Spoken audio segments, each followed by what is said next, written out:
या कौटुंबिक वादामध्ये त्या लहान मुलावर काय परिणाम होतो? की जी मानसिकता असते म्हणा किंवा त्यांचे जे पालन पोषण असतं बरोबर. ते इतर मुलांप्रमाणे केलं होत नाही. जेव्हा कौटुंबिक वाद होतो तेव्हा तुम्ही जसं म्हणालात की शहरी असो किंवा ग्रामीण ग्रामीण, महिलांना त्यांच्या हक्काबद्दल माहिती आहे का? सर्वात पहिले मेडिएशन सेंटर किंवा वकिलांशी कन्सल्ट करून ओके. आपल्यासाठी आपल्याला कोणते कोणते कायदे आहेत संरक्षणासाठी आपल्या किंवा आपल्या मेंटेनन्ससाठी, तर असे खूप काही कायदे आहेत. मग हे जे कायदे जे आहेत ह्याची अजून तरी तेवढी जागरूकता महिलांमध्ये नाही, ओके. त्यामुळे त्या कोर्टापर्यंत जातच नाही. लव्ह मॅरेज, पहिले अरेंज मॅरेज होते, नंतर लव्ह मॅरेज आलं. आता त्याच्यात अजून एक असं कन्सेप्ट आलं ते म्हणजे लिव्ह इन रिलेशनशिप. त्याच्यामुळे कायदेशीर वाद वाढले आहेत का? लिव्ह इन रिलेशनशिप असेल किंवा इंटरकास्ट मॅरेज असेल. आता लिव्ह इन रिलेशनशिप हा कॉन्सेप्ट आहे ना, हा अजून लोकांच्या लक्षातच आलेला नाही हां, एक्झॅक्ट. तो अजून विरळ आहे. म्हणजे अजून तरी 100 पैकी 40 ते 50% आपण ऐकायला मिळतं की लिव्ह इन रिलेशनशिप. बरोबर. तर तो एक्झॅक्ट प्रोव्हिजन काय आहे, त्याच्यासाठी काय प्रोसिजर आहे, ही अजून कोणाला लक्षात आलेली नाही. की लिव्ह इन रिलेशनशिप हा एक मूलभूत अधिकार आहे, ओके. तो गुन्हा नाही. काही महिला आहेत जे या कायद्यांचा गैरवापरही करतात. त्यामुळेच पुरुष समाज हा कुठेतरी बोलत होतो की आमच्यासाठी काहीच नाही. काहीच. आणि त्याला पुरुषांनी कसं सामोरं जावं? Light, camera, action.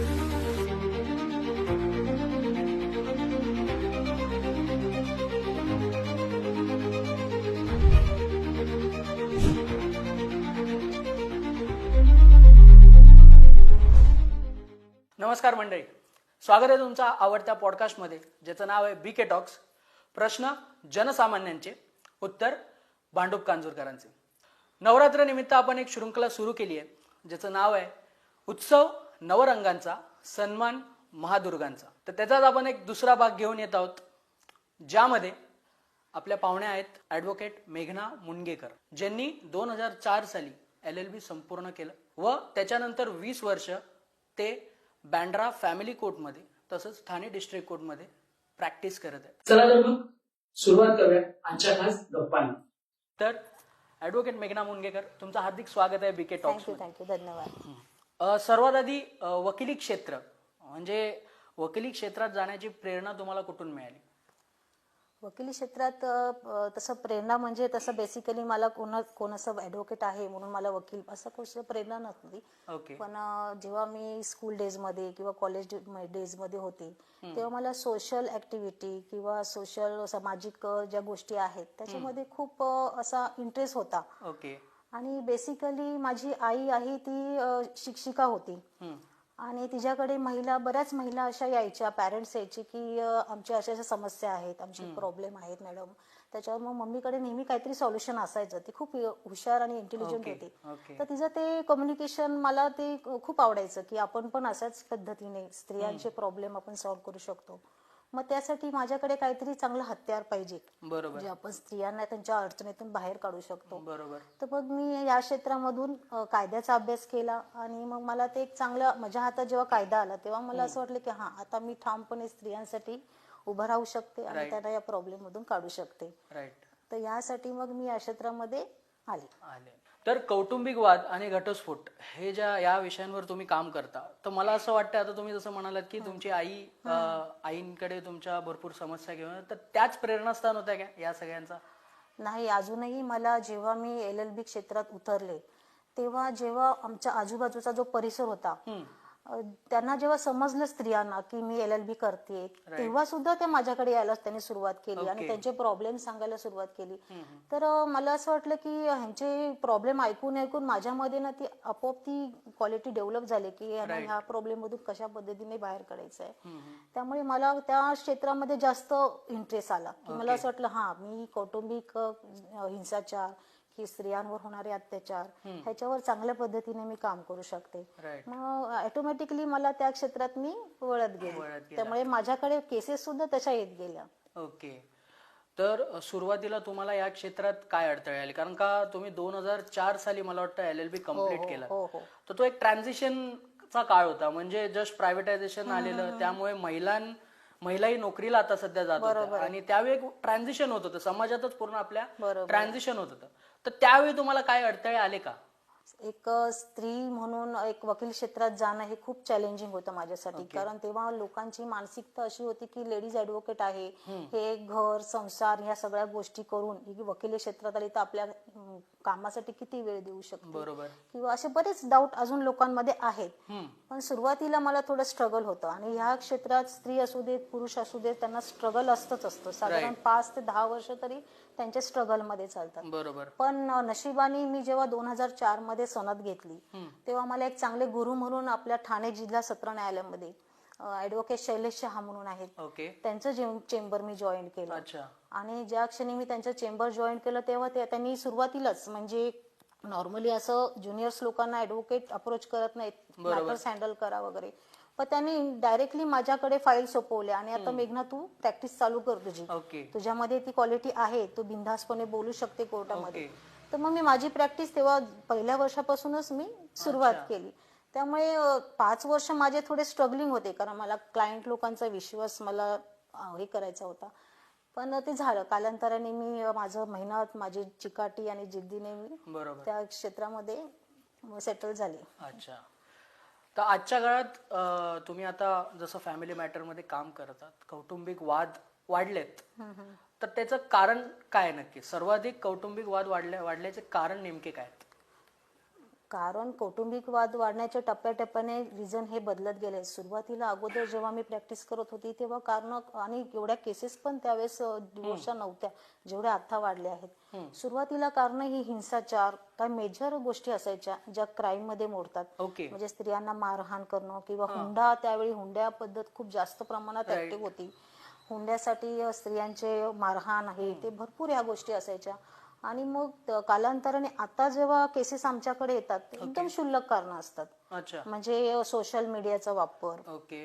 किंवा कामाला जाणाऱ्या स्त्रियांमध्ये घरातली काही कामं होत नाहीत, किंवा मग त्यांना घरात जेवण बनवण्यावरून सुद्धा वादविवाद होतात. ओके. तर या अशा बेसिक गोष्टी आहेत त्या आता डिवोर्सचे प्रमाण जे आहे ना त्या या छोट्या छोट्या कारणावरून सुद्धा वाढलेलं आहे. इनफॅक्ट लॉकडाऊन दरम्यान जो आम्ही डिवोर्स पिटिशन्स फाईल केल्या तेव्हा आम्ही वर्स्ट सिच्युएशन आम्ही लॉकडाऊन मध्ये ऑब्झर्व केले होते. लॉकडाऊन मध्ये लिटरली बांद्रा फॅमिली कोर्टामध्ये लाईनच्या लाईन लागलेली डिवोर्ससाठी. आम्ही सकाळी 10 वाजता जे फायलिंग साठी असायचो 3 ते 4 वाजता आम्हाला ते फायलिंग करायला मिळायचं. म्हणजे एवढे डिवोर्सचं प्रमाण वाढलेलं. आणि कारण म्हणजे अतिशय क्षुल्लक कारणावरून त्यांनी डिवोर्स घेतलेले आहेत लॉकडाऊन मध्ये. आणि तेव्हा कसं लोकांचे जॉब पण गेले होते आणि सोर्स ऑफ इन्कम नव्हता आणि म्हणजे पेशन्स खूप कमी होते हजबंड वाईफ मध्ये. त्यामुळे डिवोर्स हळूहळू ह्या कारणामुळे वाढत गेले. हो. ओके.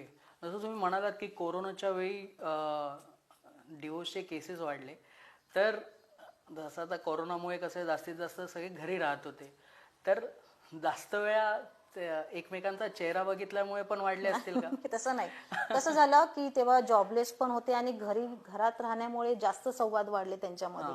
आणि एकतर आर्थिक प्रेशर होतं, पैशाची चणचण होती लोकांना, आणि त्याच्यामुळे जो एकमेकांवरचा राग स्ट्रेस आहे ते त्यांचा निघत गेला. आणि जेव्हा जास्त कम्युनिकेशनमुळे सुद्धा त्यांच्यामध्ये वादविवाद निर्माण झाले आणि त्याच्यामुळे पण ते डिवोर्स मध्ये डायव्हर्ट झाले. असं झालं, सिच्युएशन निर्माण झाली.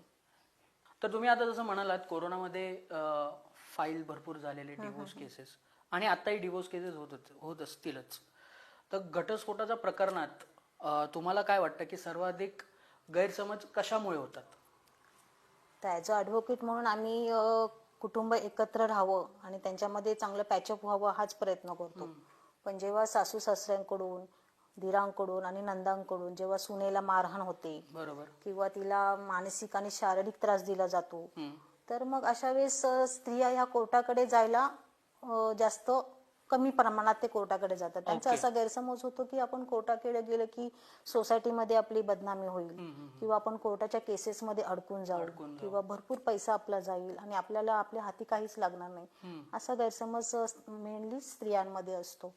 तर मग त्यावेळेस आम्ही त्यांना काउन्सिलिंग करतो की नाही, तुमच्या वाद जर तुमचा जास्त टोकाला गेला तर तुमच्या जीवाला सुद्धा धोका आहे, त्यामुळे तुम्ही ह्याच्यामध्ये स्टेप्स घेतल्या गेल्या पाहिजेत. आणि पुरुषांचाही असं हे होतं की आम्ही जर कोर्टात गेलो तर महिलांच्याच साईडने सगळे कायदे आहेत, सगळे जे न्याय निवाडे होतील ते महिलांच्या साईडने होतील, त्यामुळे आम्हाला त्याच्यामधून काही न्याय मिळणार नाही, किंवा मुलाची कस्टडी म्हणा किंवा सगळ्यात मोठा प्रश्न हा पुरुषांना वाटतो की आम्हाला मेंटेनन्स द्यावं लागेल किंवा ही खूप खूप मोठी रक्कम आमच्याकडून मागितली जाईल, असे गैरसमज हजबंड आणि वाईफ मध्ये असतात. राईट. त्यामुळे मोस्ट ऑफ द टाइम ते त्या सिच्युएशन फेस करत राहतात आणि मग कोर्टापर्यंत जाण्यासाठी अवॉइड करतात, ओके. टाळाटाळ करतात. अच्छा. तर जसं तुम्ही आधी म्हणालात की तुम्ही आधी पॅचअप करण्याचा प्रयत्न करता, हो हो हो पण पॅचअप करण्यासाठी तुम्हाला नक्कीच मीडिएशन करावं लागत हो, हो. असेल किंवा त्याच्यासाठी प्रोसेस आहे माझ्या मते. तर ती प्रोसेस काय नेमकी आणि त्याला लोक प्रतिसाद देतात का? आता मेडिएशन आणि काउन्सिलिंगचा अजून तरी आपल्या शहरी भाग जरी असला तरी तेवढी जागरूकता नाहीये. ओके. स्त्रियांना आणि पुरुषांना हे माहित नाही की ह्याच्यामध्ये सुरुवातीला काउन्सिलिंग होतं हा. आणि जरी माहिती असलं तरी कोणत्या मार्गाने होतं, कसं आपण प्रोसीड केलं पाहिजे, राईट. हे अजून कपल्सला माहिती नाहीये. तर मग काउन्सिलिंग साठी त्यांना एक मेडिएटर अपॉइंट करावा लागतो ओके. किंवा मग महिला सेलमध्ये जाऊन ते काउन्सिलिंग करू शकतात. अच्छा. किंवा तुमच्यामध्ये जो वाद आहे, जे भांडण आहे किंवा जी तुमच्या घरात जी घटना घडतात त्या आधी टोकाच्या असतील तर पोलीस स्टेशनला जरी तुम्ही गेलात Right. तर पोलीस स्टेशन सुद्धा आपल्याला महिला सेलमध्ये अप्रोच करतं. ओके. मग महिला सेलमध्ये जेव्हा तुम्हाला पाठवलं जातं तिकडे दोन्ही पार्टीच्या लोकांना बोलवलं जातं, ओके. त्यांचे म्हणणं ऐकून घेतलं जातं आणि त्यांना जर असं कुठेतरी वाटलं की या महिलेला खरंच खूप त्रास आहे आणि ज्या जीवाला धोका आहे तर मग तशी FIR सुद्धा रजिस्टर केली जाते. ओके. किंवा मग अगदीच या स्टेज पर्यंत जायचं नसेल तर मग ऍडव्होकेट सुद्धा तुम्ही अपॉइंट करू शकता. आणि आजकाल आम्ही कसं ऍडव्होकेट आता आम्ही ऑनलाईन सुद्धा मेडिएशन घेतो, ओके. आमची लिंक पाठवतो आणि दोघांना ऑनलाईन काउन्सिलिंग करू शकतो. आता दोघं हजबंड वाईफ जर जॉब करणारे असतील, त्यांच्याकडे वेळ नाहीये, हा. तर मग आम्ही त्यांना ऑनलाईन सजेशन देतो की तुम्ही मेडिएशन आम्ही ऑनलाईन करून देतो तुमचं काउन्सिलिंग, की जेणेकरून तुम्हाला कोर्टापर्यंत जावं लागणार नाही. त्यामुळे मला असं वाटतं की मेडिएशन आणि काउन्सिलिंग मध्ये बरेचसे त्यांचे गैरसमज, त्यांच्यामधले वाद हे मिटू शकतात. ओके. आता ग्रामीण भागात मेडिएशन हा प्रकार स्त्रियांना माहिती नाही, बरोबर. कारण तिकडे तेवढं सोशल मीडिया किंवा ह्या गोष्टी ज्या आहेत इझिली अवेलेबल त्या नाहीयेत. मग त्यांच्यामध्ये कोर्ट हा एकच पर्याय आहे असं त्यांचा समज होतो. बरोबर.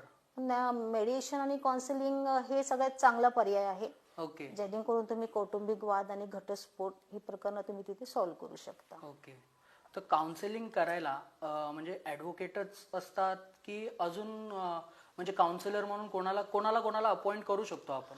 आता काउन्सिलर आता सध्या काउन्सिलिंग साठी आपल्याला चांगली प्रोव्हिजन केलेली आहे की कौटुंबिक न्यायालयामध्ये. ओके. कौटुंबिक न्यायालयामध्ये जेव्हा तुम्ही दोन्ही हजबंड वाईफ अर्ज घेऊन जातात, ओके. तो संमतीने असू देत किंवा एकतर्फी असू देत, जेव्हा तुम्ही अर्ज दाखल करता तेव्हा पहिल्याच तारखेला जेव्हा तुमचा अर्ज रेकॉर्डला जातो तेव्हा तुम्हाला मेडिएटर अपॉइंट केला जातो. ओके. तो मेडिएटर एक तर रिटायर्ड जज असतो किंवा मग एक सिनियर ऍडव्होकेट असतात, ओके. त्यांची तिथे अपॉइंटमेंट केलेली असते आणि त्यांचं एक वेगळं ऑफिस तिथे कोर्टामध्ये असतं. अच्छा. आणि मग जेव्हा तुम्ही कोर्टात जाता तेव्हा ते मॅटर प्रोसीड होण्या अगोदर तुम्हाला मेडिएशनला पाठवलं जातं त्या काउन्सिलरकडे. मग तो काउन्सिलर हा दोघांची बाजू ऐकून घेतो आणि मॅक्झिमम लेवलला तो त्यांच्यामध्ये काउन्सिलिंग करण्याचा प्रयत्न करतो की त्यांचं जे मॅरेज लाईफ आहे ते एकत्र आणण्याचा प्रयत्न करतो. पण जर काउन्सिलरला कुठेतरी असं वाटलं की नाही, ही दोघं जण एका शेल्टर खाली लावू शकत नाही, डिवोर्स हा एकच यांच्यासाठी पर्याय आहे, मग ते मॅटर ते कोर्टात त्या पद्धतीने प्रोसीड करायला सांगतात. असं जवळजवळ 3 काउन्सिलिंग तरी आपल्या फॅमिली कोर्टामध्ये होतात. ओके. आणि मग याचा कालावधी काय असतो तरी? आता ह्याच्यामध्ये जर तुम्ही संमतीने एखादं कपल डिवोर्स घेत आहे, त्याने अर्ज दाखल केला तर त्यांचे 3 काउन्सिलिंग होतात. मग विदिन 6 मंथचा सेपरेशन पिरियड त्यांचा असतो. ओके. त्या 6 महिन्यामध्ये त्यांचे 3 काउन्सिलिंग होऊन जातात. ओके. त्याच्यात हो नाही हे डिसिजन ठरलेलंच असतं. मग त्याप्रमाणे तो काउन्सिलर रिपोर्ट पाठवतो आणि 6 महिन्यांनी तुम्हाला जजमेंट मिळून जातं. ओके. तर या सगळ्या वादांमध्ये जेव्हा एखादं कपल असेल आणि त्यांना बाळ असेल, लहान बाळ असेल, तर या कौटुंबिक वादामध्ये त्या लहान मुलावर काय परिणाम होतो? म्हणजे तुमच्याकडे काही अशी केस वगैरे आहे का? बरेच आम्ही डोळ्यांनी पाहतो त्यांची अवस्था काय असते ते. आता हजबंड वाईफच्या वादामध्ये जेव्हा लहान बाळ असतो तेव्हा त्याच्या कस्टडीचा मेन प्रश्न उद्भवतो. राईट. आता एक तर कस्टडी ही लहान 5 वर्षापर्यंत असेल तर आईकडे कस्टडी त्याची जाते. आणि जर इन केस जर आई सांभाळू शकतच नाही, तिची मानसिकता म्हणा किंवा तिचं फायनान्शियल मग स्वतःहून ती सांगते की बाळाची कस्टडी ही वडिलांकडे द्यायची. असे टर्म्स अँड कंडिशन्सनी आपण पिटिशन बनवतो. पण जेव्हा कोर्टामध्ये ही केस चालू असतात तेव्हा आपल्या फॅमिली कोर्टामध्ये बाल संगोपन केंद्र म्हणून आपण एक असं सेटअप केलेलं आहे कोर्टाने, की जर जे घटस्फोट घेणारे जे कपल्स आहेत त्यांचे जे लहान मुलं आहेत त्यांच्यासाठी ते सेंटर ठेवलेलं आहे. तिकडे त्यांना येऊन ठेवतात आणि त्यांची जी मानसिकता असते म्हणा किंवा त्यांचे जे पालन पोषण असतं बरोबर. ते इतर मुलांप्रमाणे केलं होत नाही असं आम्हाला वाटतं. की कारण का की त्यांना ना वडिलांचं साही मिळत, त्यांचं सहवास मिळत, ना आईचा सहवास त्यांना प्रॉपर मिळत. त्यामुळे त्यांचा जो मानसिकता आहे आणि त्यांचं व्यक्तिमत्व आहे ते व्यवस्थित घडत नाही. बरोबर. त्याच्यावर नक्कीच मानसिक परिणाम त्यांच्यावर होतो. अच्छा अच्छा. तर बाल संगोपन केंद्र जे आहे ते प्रत्येक फॅमिली कोर्ट मध्ये आहे? हो हो हो. प्रत्येक आता आपल्या मुंबई साईडचं जर आपण पाहिलं, मुलुंड पासून जर आपण पुढे सगळं ज्युरिडिक्शन पाहिलं तर आपलं बँड्रा फॅमिली कोर्टामध्ये आपलं ज्युरिडिक्शन येतं. तर तिथे पण बाल संगोपन केंद्र आहे. अच्छा. आणि ठाण्यामध्ये सुद्धा आपलं फॅमिली कोर्ट आहे, तिकडे सुद्धा असे केंद्र केलेले आहेत कोर्टामध्ये. ओके, नक्कीच.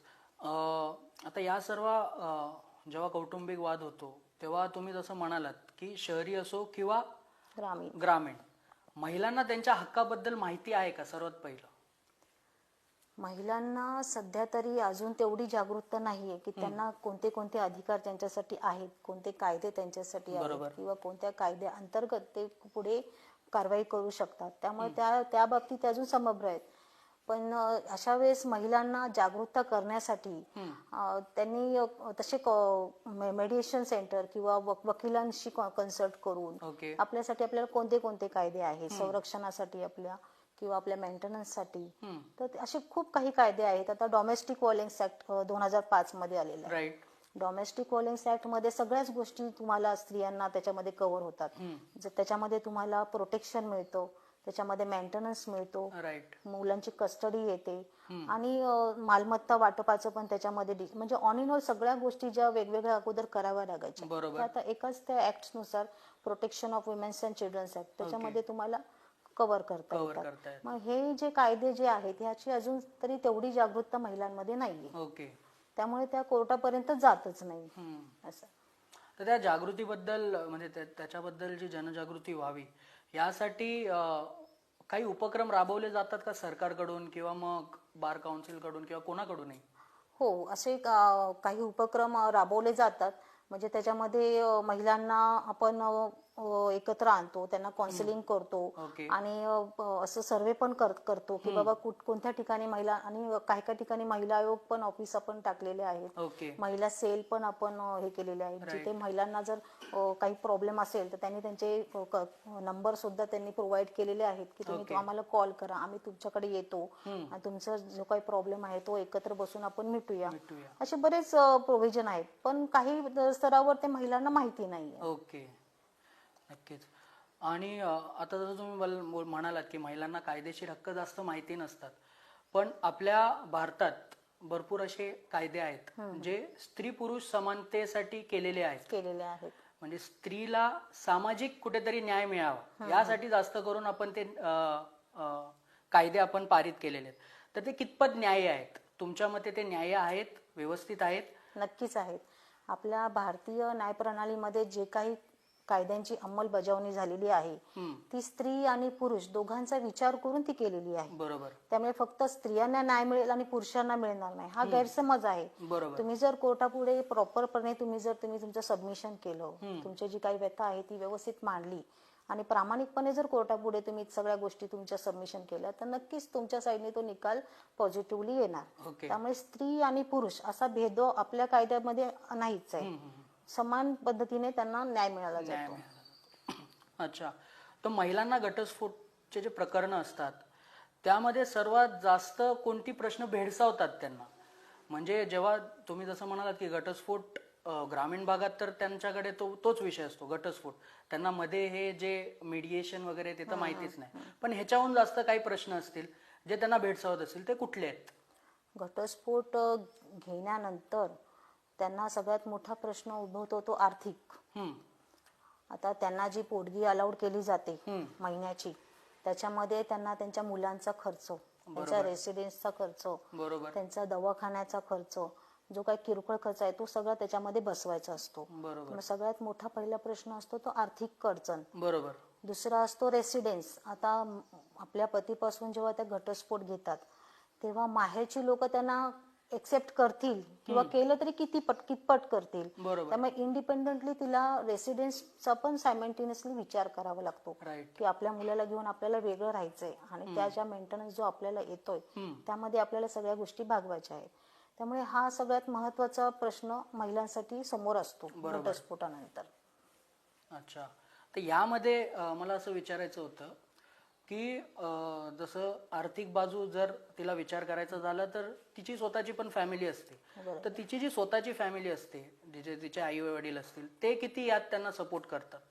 आई मॅक्झिमम लेवलला त्यांना सपोर्ट करतात, पण मोस्ट ऑफ द टाइम माझ्या केसेसमध्ये असं पण झालेलं आहे की माहेरच्यांच्या भरोशावर त्या सासर सोडून मुलांना घेऊन माहेरी राहायला आलेले आहेत. शेवटी पण त्या फॅमिली सुद्धा दुसरी सून आलेली असते बरोबर. आणि ती तिला किती ऍडजस्ट करते. बरोबर. बऱ्याच वेळा असं झालेलं आहे की 7-7 वर्ष कोर्टात केस पेंडिंग असून सुद्धा त्या माहेरी राहून शेवटी त्यांना त्या माहेरच्या लोकांनी सांगितलेलं आहे की तू तुझं आता वेगळं कुठेतरी संसाराचं बघ, घर घे, तिकडे तुझं फ्युचर हे कर. म्हणजे अशा वेळेस मग त्या महिला एकट्या पडतात. म्हणजे त्यांना सासर आणि माहेर दोन्हीकडे पण पर्याय राहत नाही. मग आपण स्वतःचं भाडे रेंटवर किंवा स्वतःचं घर घेणं या सगळ्या गोष्टी मग त्यांना स्वतःहून डिसिजन घेऊन पुढे जावं लागतं. बरोबर. यालाच जोडून अजून एक प्रश्न विचारतो. म्हणजे एक जनरलाइज केलंय. तुम्ही जर इंस्टाग्राम वगैरे जरी स्क्रोल केलात तरी बरेच असे वाक्य असतात की सून जेव्हा जास्त आई बरोबर बोलते तर त्याच्यामुळे कौटुंबिक वाद जास्त वाढतात. या आशयाचे भरपूर पोस्ट येतात लोकांना. तर हे तुमच्या केसेस मधून दिसतं का? डिपेंड्स असतं. मला माझ्या ऑब्झर्वेशन प्रमाणे काही केसेसमध्ये माहेरचा इंटरफेरन्स जास्त आहे. ओके. म्हणजे ते माहेरचा इंटरफेरन्स जास्त येतो तेव्हा त्या स्त्रीचं कॉन्फिडन्स लेवल वाढते. बरोबर. की मी कशी वागले, काही झालं तरी मला माहेरचे सपोर्ट करतील. बरोबर. पण ते किती दिवस तुला सपोर्ट करतील किंवा किती वर्ष तुला सांभाळतील ह्याचा ती त्यावेळेस विचार नाही करत. राईट.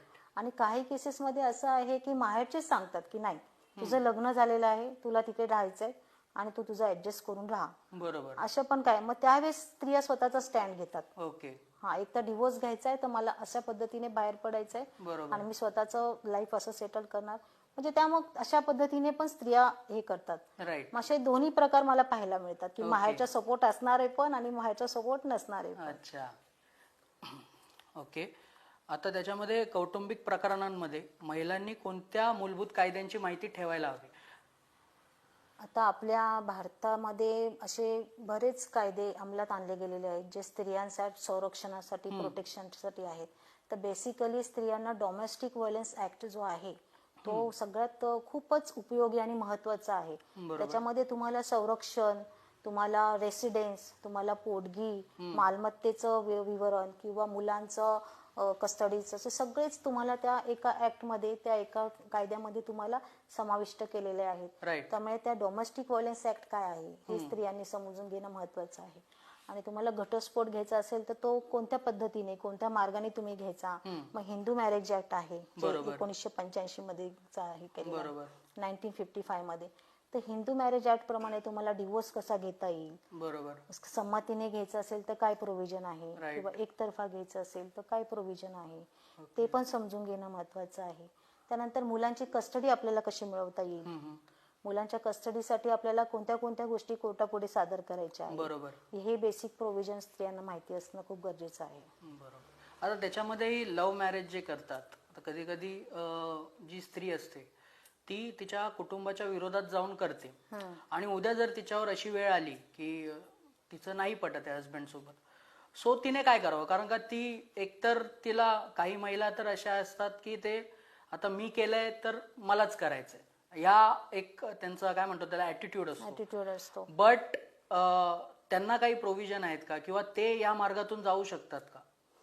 बेसिकली लव्ह मॅरेज केलंय आणि त्या स्त्रीला त्रास होतोय म्हणून तिच्यासाठी वेगळी अशी काहीच प्रोव्हिजन नाहीये. तिला जर डिवोर्स घ्यायचा आहे तर ती हिंदू मॅरेज ऍक्ट 1955 च्या अंडरच ती घेऊ शकते. बरोबर. जर तिला संरक्षण पाहिजे आहे तर ती डोमेस्टिक व्हायलन्स ऍक्टच्या प्रोव्हिजन प्रमाणे ती घेऊ शकते. बरोबर. पण मी सांगितलं ना की जेव्हा माहेरचे लोक दोन प्रकारच्या मला पाहायला मिळतात, एक तर सपोर्ट करणारे आणि एक सपोर्ट न करणारे. बरोबर. आणि तू आता ज्याप्रमाणे सांगितलेस की लव्ह मॅरेज केलं तर त्याच्यात टोटल इंडिपेंडंट डिसिजन असतं स्त्रियांचं की मी लव्ह मॅरेज केलंय, आता मलाच ते निपटायचं आहे.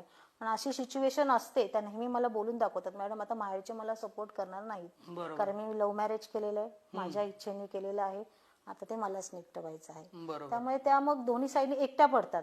पण प्रोव्हिजन त्यांना या प्रोव्हिजननीच पुढे जावं जायचं लागतं. असं स्पेसिफिक त्यांच्यासाठी प्रोव्हिजन नाही. अच्छा. पण तेव्हा त्यांची मनस्थिती काय असते, कारण का कोणाकडूनही त्यांना सपोर्ट नसतो. सो तुम्ही ते काही ऑब्झर्व केलंय का त्याबद्दल? नाही, पण एक मात्र आहे की स्त्री ही खूप खंबीर, आणि जेव्हा एखादी स्त्री लव्ह मॅरेज करून जाते तेव्हा ती त्या मानसिकता घेऊनच जाते. बरोबर. पुढे काय प्रॉब्लेम झाला तर मला हे स्वतःला खंबीरपणे निपटवायचं आहे. बरोबर. आणि सेकंड गोष्ट मी अशी ऑब्झर्व केली की लव्ह मॅरेज मध्ये त्यांच्यामध्ये बॉन्डिंग खूप चांगलं असतं, राईट. कारण ते एकमेकांना चांगले ओळखत असतात, त्यांना स्वभाव माहिती असतो. पण प्रॉब्लेम कुठेतरी गैरसमज, त्यांच्यामधलं कम्युनिकेशन, यामुळे तो प्रॉब्लेम होतो. तर मग मोस्ट ऑफ द टाइम असंही होतं की लव्ह मॅरेज केलेलं कपल आहे त्यांच्या मेडिएशन मध्ये आणि काउन्सिलिंग मध्येच ते पॅचअप होतात. ओके. डिवोर्स पर्यंत जात पण नाही. जात नाही. आणि अटॅचमेंट असते. बरोबर. अटॅचमेंट असते. जेव्हा त्याला वाटतं की आता ही घर सोडून गेली, हिला बाहेर माहेरच्यांनी सपोर्ट केला नाही आणि ही स्ट्रगल करते, तेव्हा ऑटोमॅटिकली ते पुन्हा कॉन्टॅक्ट मध्ये येतात आणि पुन्हा त्यांच्यामध्ये पॅचअप होतो. राईट. अशा गोष्टी पण मी अनुभवल्यात माझ्या प्रॅक्टिस मध्ये. आता मी जसं सांगितलं की लव्ह मॅरेज, पहिले अरेंज मॅरेज होते, नंतर लव्ह मॅरेज आलं. आता त्याच्यात अजून एक असं कन्सेप्ट आलं, ते म्हणजे लिव्ह इन रिलेशनशिप. तर त्या लिव्ह इन रिलेशनशिप ह्याच्यामुळे कायदेशीर वाद वाढले आहेत का? लिव्ह इन रिलेशनशिप असेल किंवा इंटरकास्ट मॅरेज असेल, हो हो हो. ह्याच्यामध्ये कसं होतं, इंटरकास्ट मॅरेज केलं तर ती म्हणजे जसं म्हणालो तसं की लव्ह मॅरेजच असतं, सो ती पूर्ण इंडिपेंडेंट असते, म्हणजे डिपेंडेंट जास्त हस्बंडवर असते. बरोबर आहे. सो ह्याच्यामुळे कायदेशीर वाद वाढलेत का? नक्कीच वाढलेत. आता लिव्ह इन रिलेशनशिप हा कॉन्सेप्ट आहे ना, हा अजून लोकांच्या लक्षातच आलेला नाहीये. हा. एक्झॅक्ट. तो अजून विरळ आहे. म्हणजे अजून तरी 100 पैकी 40 ते 50% आपण ऐकायला मिळतं की लिव्ह इन रिलेशनशिप. बरोबर. तर तो एक्झॅक्ट प्रोव्हिजन काय आहे, त्याच्यासाठी काय प्रोसिजर आहे, ही अजून कोणाला लक्षात आलेली नाही. बरोबर. तर लिव्ह इन रिलेशनशिप हा ह्याच्यासाठी एक स्पेसिफिक कायदा आपल्या भारतामध्ये अजून तरी बनलेला नाहीये. ओके. पण आपल्याला माननीय उच्च न्यायालयाने आणि सर्वोच्च न्यायालयाने असे त्यांच्या जजमेंट पारित केलेले आहेत. त्याच्यामध्ये त्यांनी असं सांगितलेलं आहे की लिव्ह इन रिलेशनशिप हा एक मूलभूत अधिकार आहे. ओके. तो गुन्हा नाहीये. ओके. आता भारतीय न्यायप्रणालीमध्ये असं अगोदर नमूद होतं की जेव्हा एखादी पती पत्नी म्हणून तुम्हाला राहायचं असेल तर तुम्हाला लग्न करणं हे बंधनकारक आहे. बरोबर. पण आता अत्याधुनिक पद्धतीमध्ये जेव्हा लिव्ह इन रिलेशनशिप मध्ये राहता विदाउट मॅरेज बॉन्डिंग, तर मग ते कपलांना लिगॅलिटी किती आहे. आता ती लग्न करत नाही पण त्याच्यामध्ये लिव्ह इन मध्ये राहते. बरोबर. मग तिला उद्या समजा मूल झालं तर त्या मुलाचे काय अधिकार आहेत, बरोबर. त्या मुलाचे फ्युचर काय आहे, बरोबर. यासाठी मग प्रोव्हिजन आहे. ओके. लिव्हिंग मध्ये जर एखादं मूल तुम्हाला झालं तर त्याच्यासाठी त्याला त्याच्या पॅरेंट्सचं अधिकार ते त्याला मिळतात, असं प्रोव्हिजन आहे. ओके. आणि तिला फक्त डोमेस्टिक व्हायलन्स जर तिच्या बाबतीत घडलं, कोणतं व्हायलन्स घडलं किंवा काही तिच्यावर अत्याचार झाले तर मग तिला डोमेस्टिक व्हायलन्स ऍक्टच्या थ्रू प्रोटेक्शन पण घेता येतं. ओके. ओके. आणि जसं तुम्ही म्हणालात की लव्ह मॅरेज मध्ये थोडं बॉन्डिंग असतं, अरेंज मॅरेज मध्ये ते बॉन्डिंग व्हायला वेळ लागतो, पण त्याच्या आधीच जर काही भांडण झालं तर प्रॉब्लेम होतो. तर ह्या सगळ्या गोष्टीमध्ये सोशल मीडिया आणि मोबाईल जास्त वापरामुळे पती पत्नींमध्ये वाद होतात का? आता बेसिकली आता जे नवीन जे डिवोर्स केसेस येत आहेत, मी सांगितलं ना क्षुल्लक कारणावरून डिवोर्स घेण्यासाठी येत आहेत, तर त्यांच्यामध्ये कसं झालेलं आहे की गैरसमज हा मेन मुद्दा आहे. सोशल मीडिया, व्हॉट्सअप, इंस्टाग्राम या सगळ्या गोष्टीमुळे दोघांमध्ये गैरसमज झाल्यामुळे देखील डिवोर्स मागितलेले आहे. पण तुम्ही त्याच्यामध्ये खोलवर विचार पण करत नाही, त्याच्यामधून पूर्ण त्याचं चौकशी न करता जे गैरसमज आहेत त्याच्यावरूनच ते डिवोर्स आताच्या हल्ली यायला सुरुवात झालेली आहे. त्यामुळे सोशल मीडिया हा पण एक त्याचा पार्ट ऑफ द रिझन असू शकतं. बरोबर. काही वेळा काय होतं की हस्बंड वाईफ एकमेकांची सोशल मीडिया बघतच नाही, म्हणजे ते त्यांचं आपापसात ठरलेलं असतं की मला तुझ्यावर पूर्ण विश्वास आहे, मी बघणारच नाही. पण काय केसेस मध्ये असं असतात की कधी कधी वाईफ हस्बंडचा मोबाईल घेऊनच चेक करणार किंवा हस्बंड वाईफचा मोबाईल घेऊन चेक करणार. मग हे कितपत पटतं तुम्हाला? कसं ट्रान्सपरन्सी पाहिजे. जेव्हा तुम्ही एखादी गोष्ट हाईड करता तेव्हा त्यांच्या मनात डाऊट क्रिएट होतो की हाईड करतो म्हणजे याच्यामध्ये नक्कीच काहीतरी प्रॉब्लेम आहे. राईट. म्हणजे किंवा याचा एक्स्ट्रा मॅरिटल अफेअर आहे, बरोबर. हा माझ्याशी कम्युनिकेशन कमी करतो आणि मोबाईलवर याचं कम्युनिकेशन जास्त आहे. तो गैरसमज आहे तो हसबंडनी तिचा दूर केला पाहिजे बरोबर. की मॅक्झिमम त्या लेवल पर्यंत डिवोर्स पर्यंत हे मॅटर जाता नाही. डिवोर्स स्टेजला आल्यावर तू सांगणार की नाही तसं काहीच नव्हतं. हा. त्यामुळे सुरुवातीला थोडीशी ट्रान्सपरन्सी असली पाहिजे बरोबर. की बाबा तुला मी का हाईड करतोय मोबाईल, का त्याच्या मागे रिझन काय आहे. राईट. म्हणजे दोघांमधला जो बॉन्डिंग आहे आणि कम्युनिकेशन आहे ते फ्रेंडली असलं पाहिजे, बरोबर. जेणेकरून गैरसमज निर्माण होणार नाही. राईट. राईट. मॅडम, जसं तुम्ही आधी म्हणालात की क्षुल्लक कारणावर लोक घटस्फोट घेत आहे, म्हणजे आत्ताची जी पिढी आहे, तर हीच तरुण पिढी आजच्या विवाह आणि कौटुंबिक जी जबाबदारी आहेत त्यांच्याकडे कशी पाहते, तुम्हाला काय वाटतं? आताची तरुण पिढी ही खूप म्हणतात ना स्मार्ट आणि स्वतंत्र विचार करणारी आहे. बरोबर. अगोदरची पिढी कशी होती की एकत्र कुटुंब पद्धती, बरोबर. जबाबदारी या गोष्टी खूप व्यवस्थितपणे ते हँडल करू शकत होते. पण आताच्या मुलांमध्ये तो पेशन्स नाहीये. अच्छा. त्यांना थोडंफार जरी कुठे काही प्रॉब्लेम वाटला, वाद होतात, मग ते कुटुंबापासून वेगळं राहण्याचं डिसिजन ते घेतात. ओके. आणि त्यामुळे त्यांचा आताच्या पिढीचा पाहण्याचा दृष्टिकोन असा आहे की इंडिपेंडंट थिंकिंग आणि आर्थिकदृष्ट्या फ्रीडम पाहिजे त्यांना. बरोबर. अशा दृष्टीने ते आताची पिढी ही आपल्या फॅमिलीच्या कौटुंबिक ह्याच्यामध्ये वावरते. बरोबर. मग त्याला जोडून अजून एक प्रश्न असा आहे की काही मुली हे त्यांच्या बायोडेटामध्येच असं लिहायला लागलेत की मला न्यूक्लिअर फॅमिलीच हवी आहे, म्हणजे पुरुषांनी पण वेगळं राहावं, माझ्यासोबत आपण वेगळा संसार. तेच आताची म्हणजे त्यांचं असं ह्या सगळ्या गोष्टी ऐकून किंवा कानावर येऊन त्यांचं असं मानसिकता झाली आहे की जॉईंट फॅमिलीमध्ये आम्ही गेलो की आम्हाला प्रॉब्लेम होणार. बरोबर. आणि आता मोस्ट ऑफ द लेडीज ह्या सगळ्या जॉब करणाऱ्या आहेत, वर्किंग वुमेन्स आहेत. त्यामुळे ह्या सगळ्या गोष्टी बॅलन्स करणं पण त्यांना खूप कठीण जातं. बरोबर. त्यामुळे सुरुवातीलाच ती मानसिकता घेऊन येतात की लग्न झाल्यावर मी एवढ्या जॉईंट फॅमिलीमध्ये मी कशी राहू, मला प्रायव्हसी पाहिजे, मला जॉबवरून आल्यावर मला तेवढा आराम पाहिजे, मी एवढ्यांचं सगळं नाही करू शकत. त्यामुळे ती मानसिकताच त्या घेऊन येतात की आम्हाला एकत्र कुटुंबात राहायचं नाही, आम्हाला इंडिपेंडंट राहायचं आहे.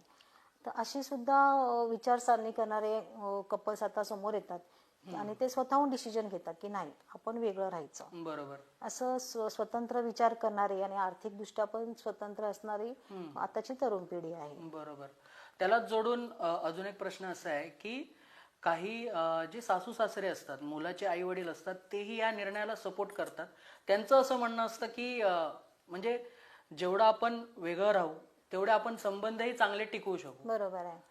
तर हे कितपत योग्य आहे? आताच्या ह्याच्यामध्ये आई वडिलांनी पण तशी मानसिकता स्वीकारली आहे की आपल्यामुळे आपल्या मुलांच्या संसारात काही वाद होता नाही, म्हणून तेही तसा निर्णय घेतात, त्यांना सपोर्ट करतात की तुम्ही वेगळं राहा. जर तुमची तेवढी फायनान्शियल कॅपॅसिटी चांगली असेल, दोघांनी मिळून दोघं जर जॉब करणारे असतील तर वेगळं तुम्ही तुमचा संसार वेगळा थाटा, तर आमच्यामुळे तुमच्या संसारात कुठे बाधा नको, अशी मानसिकता असणारी पण काही फॅमिली आहे. पण काही पेरेंट्स असे आहेत की नाही तुला आमच्या सोबतच राहायचं आहे. एक वेळेस तुला आणि असे पण काही मी मॅटर्स मध्ये अनुभव केलेला आहे की आमच्या सोबत राहायचं या हट्टाने सुद्धा त्यांनी डिवोर्स घेण्यासाठी मुलांना कोर्टपर्यंत प्रोसीड करायला दिली. पॅरेंट्सनेच? हो हो हो. म्हणजे माझ्याकडे अशा काही केसेस आहेत की नाही मॅडम माझे आई वडील ऐकणारच नाही, त्यांना आम्ही एकटा सोबतच हवा आहे आणि हिला सोबत राहायचं नाहीये, त्यामुळे मला डिवोर्स घेणं हे गरजेचंच आहे. अशा सुद्धा केसेस आमच्याकडे आलेले आहेत. ओके. म्हणजे असं कुठेतरी दिसतं की पॅरेंट्स खूपच म्हणजे म्हणतात ना खूपच जवळ करून ठेवतात मुलांना. खास हे कसं आहे प्रत्येकाच्या मानसिकतेवर डिपेंड आहे.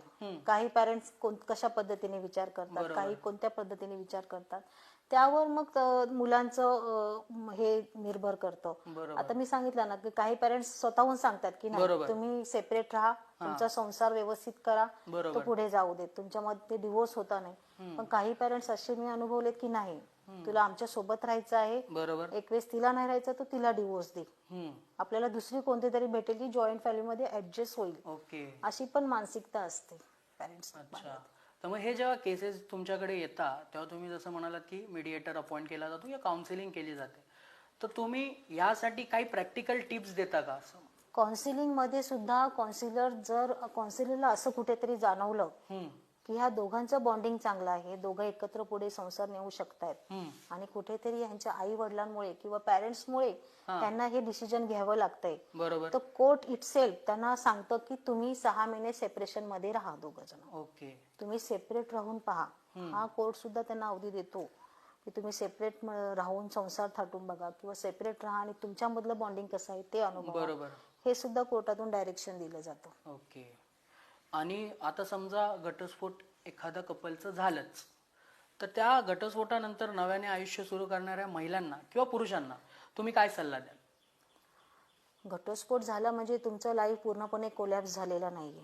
बरोबर. तुम्ही तुमचा जो एक बॅड पॅच होता तुमच्या लाईफ मधला तो निघून गेलेला आहे. आता तुम्ही एवढ्या सगळ्या स्ट्रगल मधून, एवढ्या वाईट स्टेप्स मधून तुम्ही पुढे आलाय, तर मी तुमचं नव्याने तुम्ही तुमचं आयुष्य चालू करा. बरोबर. आणि तुम्ही ज्या प्रोफेशन मध्ये तुम्ही काम करताय त्यामध्ये तुम्ही कॉन्सन्ट्रेट करा. आणि तुमचं आर्थिक परिस्थिती आहे ती अजून चांगली हे करा. आणि तुमचा स्वतंत्र निर्णय, कारण ज्या पॅच मधून तुम्ही आला आहे, ज्या गोष्टी ज्याच्यामुळे ज्या गोष्टी घडल्या आहेत बरोबर. त्याच्यामध्ये सुधारणा करून तुम्ही पुन्हा नव्याने तुमचा लाईफ पुढे सुरू करायची